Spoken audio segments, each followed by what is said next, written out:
వరంగల్ రూపురేఖలు మారుస్తాం. ఎవరు? Kakatiya textiles park role model ను తీర్చిదిద్దాం, రోల్ మోడల్ గా తీర్చిదిద్దాం. కొద్ది రోజుల్లో లిఫ్ట్ ఇరిగేషన్ ప్రారంభిస్తాం. గ్రీన్ ఫీల్డ్ హైవే భూములకు మంచి పరిహారం. మంత్రి పొంగులేటి శ్రీనివాస్ రెడ్డి అభివృద్ధి పనులను ప్రారంభిస్తున్న మంత్రి పొంగులేటి శ్రీనివాస్ రెడ్డి. ఎన్నిసార్లు ప్రారంభిస్తారన్న? మొన్ననే సీఎం వాళ్ళంతా వరంగల్ అన్నిటికీ మంత్రి పొంగులేటి గారు, నీ ఖమ్మంది ముందు చక్కదిద్దుకోరాదు. వరంగల్ వెనుకబడి ఉన్నదా, ఖమ్మం వెనుకబడి ఉన్నదా? నువ్వు వరంగల్ మంత్రివా లేదా ఖమ్మం మంత్రివా? ఏదో ముఖ్యమంత్రి పక్కన ఉన్నా కాబట్టి అన్ని జిల్లాలు తిరుగుతా, ఏ జిల్లాకు పోయినా నాకు కూడా రాజశేఖర్, నేను కూడా రెడ్డిని కాబట్టి నాకు కూడా రాజశేఖర్ రెడ్డి లెక్కనే అందరు ఘన స్వాగతం పలుకుతారంటే ఎట్లా? ముందు నీ వెనకబడి ఉన్నా ఖమ్మంను ముద్దు చేయి. ఖమ్మంలో ఎంతమంది రైతులు గోసపడతాను, ఎన్ని ఫ్యాక్టరీలు తీసుకొస్తావు, ఎన్ని కంపెనీలు పెడతావు, ఆడ ఎన్ని టెక్స్టైల్స్ పార్క్స్ పెడతావు ఖమ్మంలా అనేది గాడబడి చేయి పనులు. వరంగల్కి ఏం వెనకబడలే. ఆల్రెడీ స్మార్ట్ సిటీ అది, ట్రై సిటీ అది, రెండో రాజధాని, విద్యా సంస్థలు ఉన్నాయి అక్కడ, పరిశ్రమలు ఉన్నాయి అక్కడ. ఇంకా రెండో రాజధానికి కూడా చేయాలని దాన్ని ఆల్రెడీ ప్రతిపాదనలు ఉన్నాయి.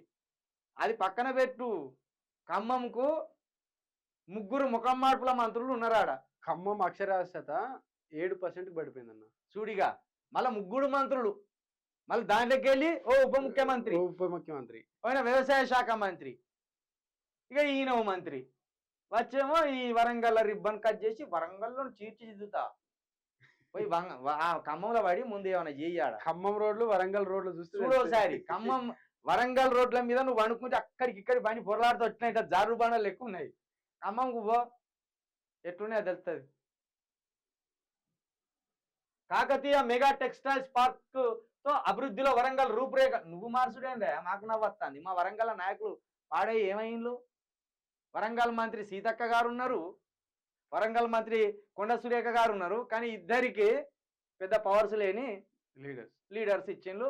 అదేవిధంగా మంత్రి పదవుల్లో కూడా పెద్ద ప్రాధాన్యత లేని శాఖలు ఇచ్చిండ్రు. వరంగల్ అంటే హైదరాబాద్ తర్వాత ఉర్రు తలుగు కావాల్సిన నగరం. అసలు వాళ్ళకి పవర్స్ లేకుండా రెక్కలు కొట్టేసినట్టు అయిపోయింది మా సురేఖ గారికి, మా సీతక్క గారికి. ఇక మా సీతక్క అంటే ఎప్పుడు భజన పరులు రాలేను. రేవంత్ రెడ్డికి భజన చేయక్క అంటే 2 చెక్కలు తెచ్చుకుంటది. రేవంత్ అన్న రేవంత్ అన్న రేవంత్ అన్న అని కొట్టుకుంటారు. అప్పుడు చంద్రబాబు నాయుడు, ఇప్పుడు రేవంత్ అన్న. ఇక మా సురేఖ గారు అంటే పవర్ఫుల్ లీడరే, పవర్ఫుల్ లీడర్ కానీ పాపం పవర్స్ లేకుండా చేసి అప్పుడప్పుడు అబాస్పాలు అవుతుంది నోటుదులతో. పాపం నిజానికి పవర్ఫుల్ లీడరే, వరంగల్ని శాసించిన లీడరు. కానీ ఇప్పుడు ఆ పార్టీ నుండి మళ్ళీ ఈ పార్టీకి దిగడం వల్ల, కొంచెం 2-3 సార్లు పార్టీలు మారడం వల్ల ఆమెకు ప్రాధాన్యత లేని శాఖ ఇచ్చి క్రెడిబిలిటీ పడిపోయింది. వరంగల్కు ఇప్పుడు నాయకుడు లేడు, అర్థం చేసుకోరు వరంగల్ ప్రజలారా. వరంగల్ గురించి మాట్లాడే లీడర్ లేక ఖమ్మం లీడర్ వచ్చి మాట్లాడతాడు. ఇంట్లో దరిద్రం ఏంటంటే వరంగల్ కు సంబంధించిన కాకతీయ తోరణం తొలగిస్తాను మాట్లాడేది కూడా ఈ కాంగ్రెస్ వాళ్ళే. చూడండి, ఏది రాష్ట్ర చిహ్నంలో కాకతీయ తోరణాన్ని కూడా తొలగించిన దొంగలు మల్ల వరంగల్కి వచ్చి వరంగల్ని మేము చక్కదిద్దుతాం, రోల్ మోడల్ గా తీర్చిదిద్దామని చెప్తాను. వరంగల్కి లీడర్ లేరు, వరంగల్ ప్రజలకు పౌరుషం లేదు.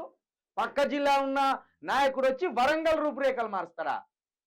మరి ఖమ్మం ప్రజలారా, మీరు ఖమ్మం రూపురేఖలు మారుస్తానని చెప్తలేడు, వరంగల్ రూపురేఖలు మారుస్తాడు. మరి ఈయన ఎవరికి మంత్రి? అర్థం చేసుకోరు.